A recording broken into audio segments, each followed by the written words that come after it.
elektorale, pasi nuk do të ketë vetëm një vot për Sali Berishën, po do ketë vot edhe për fraksionet të tjera që janë krijuar ishtas në terenin shqiptar.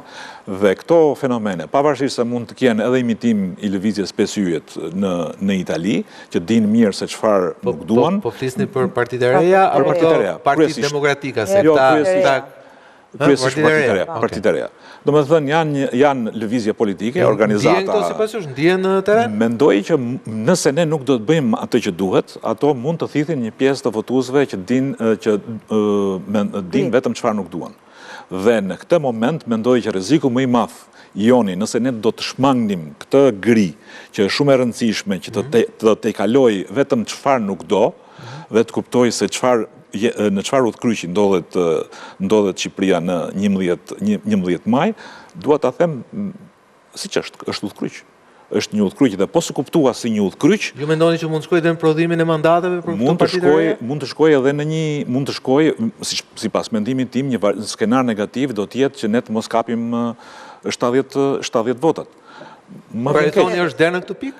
Mendoj që eksperimentimi i GRIS në shoqërinë shqiptare mund ta çojë deri në këtë limit.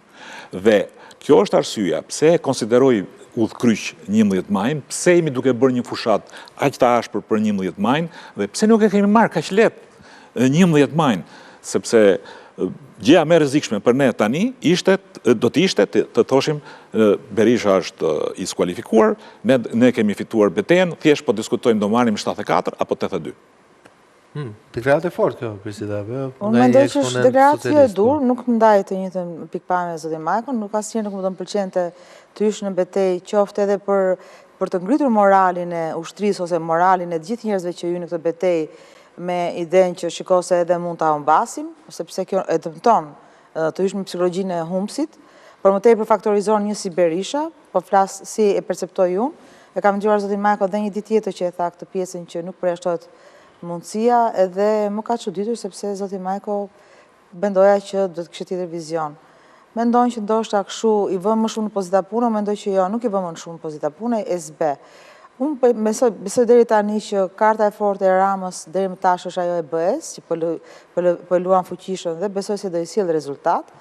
Karta e dytë e fortë e Ramës është e të bërit qesharak të Berishës, jo bufi Kënetës e tjerë, pavarësisht se Rama indirekt ka ndikuar që bufi i Kënetës të rifaktorizohet këto kohë, sepse ai bëri të mundur që të ketë përballë një buf Kënete, me mënyrat dhe intrigat që politika e njeh jo vetëm në Shqipëri, po kudo. Dhe gjithandej Rama hiqet si fitimtar, që është sigur, biles thotë 80 deputet, jo 70, që thotë zoti Majko dhe 70 nuk mund t'i arrijmë. Sa për politikanët dhe për forcat e reja politike, më shumë mendoj që Lëvizja Bashkë e Arlind Qorit mund të ketë shanse të dëmtoj pak të Majtën, duke qenë që ai është i ekstremit të Majt, kurse për Lapen edhe Agron Shean besoj se janë më shumë kusure të Berishës, për më tepër që kanë probleme njëri tjetrin. Po mendoj që mundësia e të hyrit të humbur dhe të... Jo të humbur, po e alarmit ngritur. Bivlerësimi i Berishës, mos harrojmë që Spaku të tre krerët e opozitës, Berisha, Meta edhe Mediu, janë të tre në listë prezencën e Spakut. Dhe unë nuk besoj që të hysh për filozofinë, që shikose edhe mund të fitoj Berisha, për mua është e pa perceptishme dhe jo pozitive. Jo, nuk më kuptuat fare. Të hysh me mendësinë e humbsit.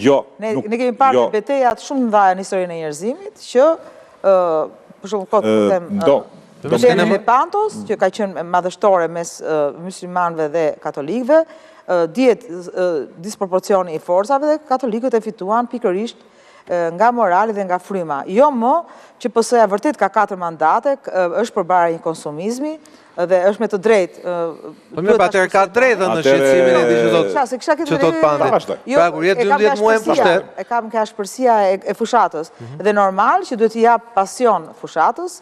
Ka filluar, ka kohë që ka filluar fushatën, ka pushtetin i ka gjitha, nuk ka asnjë gjë që të ketë komplekse, edhe këta që ja ka marrë një pjesë të madhe të ish krerëve të saj që janë në Burg ose në ti nga Spaku, ka ditur t'i menaxhoj duke bërë atë filozofinë që ne ngritëm Spakun dhe po bjem mbi kokën tonë, po prap shoqëri që u bë reforma në drejtësi. Në gjitha anët ta shikosh, nga gjitha planet ta rrotullosh, nuk me ndoja kur që mund të është alarm i tepruar, thoni ju, i Zotit Majko. Po them, një gërdall si Berisha të mendohet që gjoja me atë parti aq të shkoqur dhe aq të përçar sa e ka ai, mjafton lexosh deklaratën e Dashsullës sot, edhe ti e kupton, ose të asaj vajzës që bënte talle nga Greqia.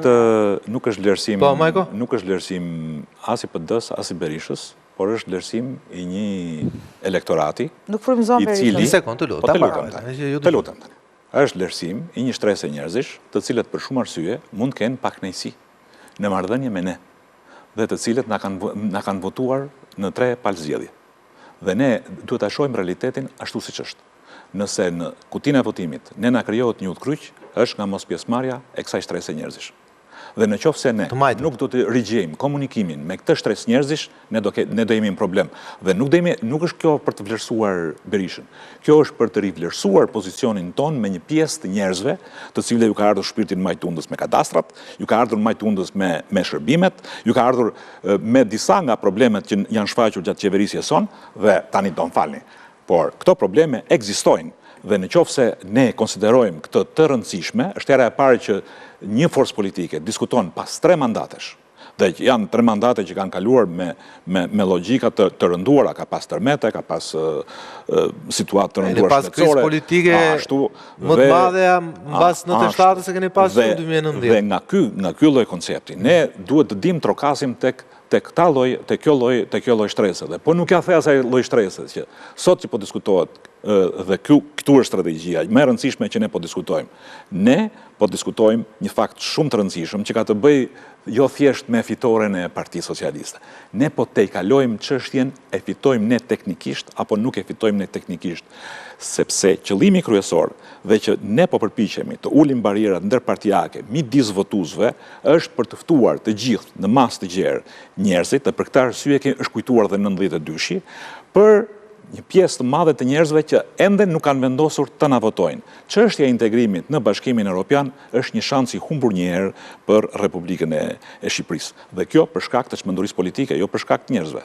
96, 97, nëse nuk do të ekzistonin si të tilla, pra nuk do të ekzistonte manipulimi zgjedhor i 96-s dhe çmenduria e 97-s me nxjerrjen e ushtrisë në rrugë, mendoj se ne do diskutonim sot si antar të Bashkimit Evropian. Dhe tani më, e kam përsëritur, do ta përsëris. Diku te 10 ditë sa i bie pas datës 11 maj, në Tiranë do të vinë drejtuesit e Bashkimit Evropian. Imagjinoni, qoftë për një moment që t'i thuhet që